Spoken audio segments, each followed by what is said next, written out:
Hi, I'm Chef Kendra Souble, the Bold Maven magazine's April 2024 cover gem, and this is a day in my life as the head of culinary operations at the Thompson Atlanta Hotel.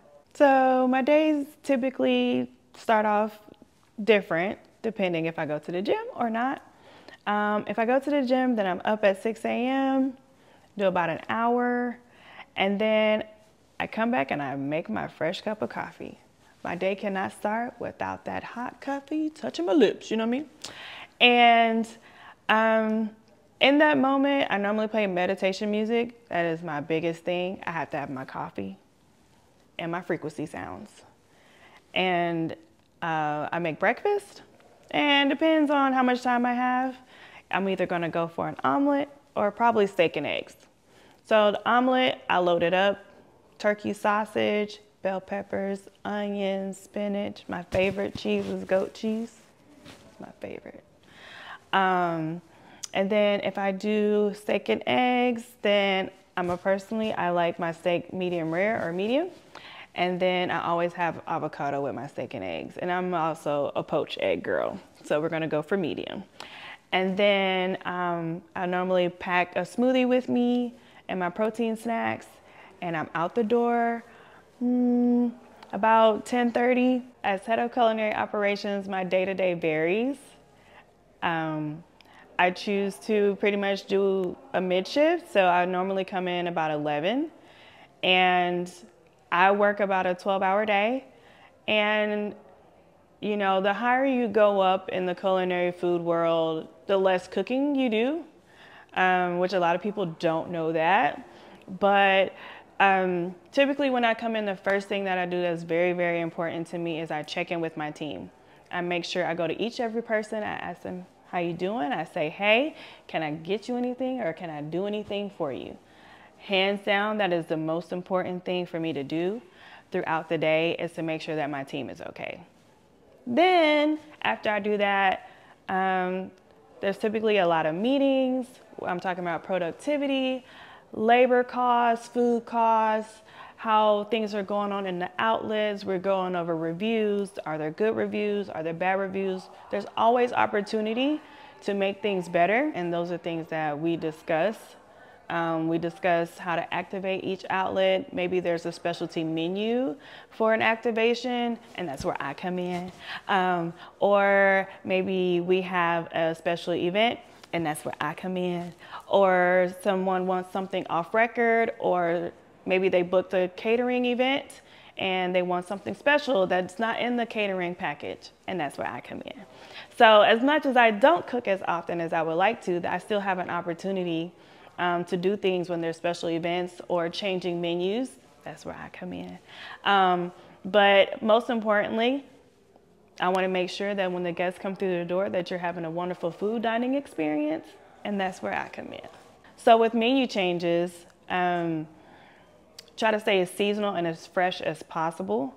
In a hotel setting, it's a little harder to do that because you're doing a big rollout. It's big, right? So it's not like a mom and pop restaurant. And then of course, you have to cost it out. You have to do training packets. You have to take pictures. You have to train your kitchen, and you have to train your servers. Testing. And then not only that, like, once you cost it out, that comes with the pricing to make sure how much it costs when you see it on the menu. So it's a multiple step process before it actually hits the table. And people don't realize how much goes into menu changes and changing the menu. I have to find it where the things are coming from. So there's sourcing involved, there's training involved, there's pictures involved, and then I need to let the people know that I have a new product. So do I get an influencer? Do we take the pictures in-house? Do we get marketing involved? Is there PR involved? So when it comes to hotels and rolling things out, like, it's a big thing, and it might not take a week, it might take 2 weeks. So you always schedule it out in advance and say, hey, I'm gonna do my tasting, which is you test all your plates, which we call R&D. And R&D is recipe and development. So we R&D those plates first, and then you do an internal tasting and see what tweaks you gotta make. is it a hit or is it a miss? Or maybe we need to come back and visit it. And then you take it from that process. Once it's like, yes, thumbs up or thumbs down to that dish. And then that's where you go from costing and plating and this and training. And then it might take a month before your menu actually hits the table. So when I get called into the mix for like a special event, typically I come in the day before. And the day before I prep everything out.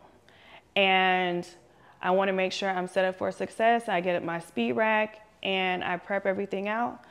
And then the day of is supposed to be execution.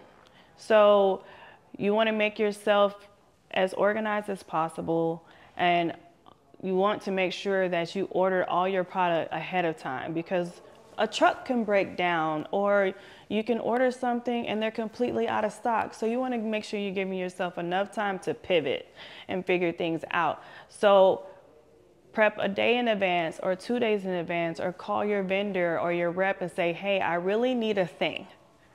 Can you make sure I have it by such and such day at such and such time? Because I have a huge event and I really, really need this. Like for instance, I have an event coming up and I really needed sushi grade tuna. I had to call 3 different people to get it. And one person promised it to me and they still shorted me. So it's just because you call for something or order something doesn't always mean they're going to have it. So you need to prepare yourself for that, and you need to make sure you give yourself enough time and window to make adjustments or adjust your menu. And that way on the day of, there's no curveballs, except for if you burn something, which don't do that. But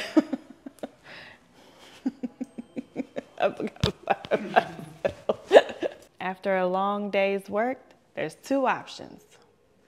Either I'm gonna go home, make myself an old-fashioned, cut on some Netflix, and just throw everything on the floor.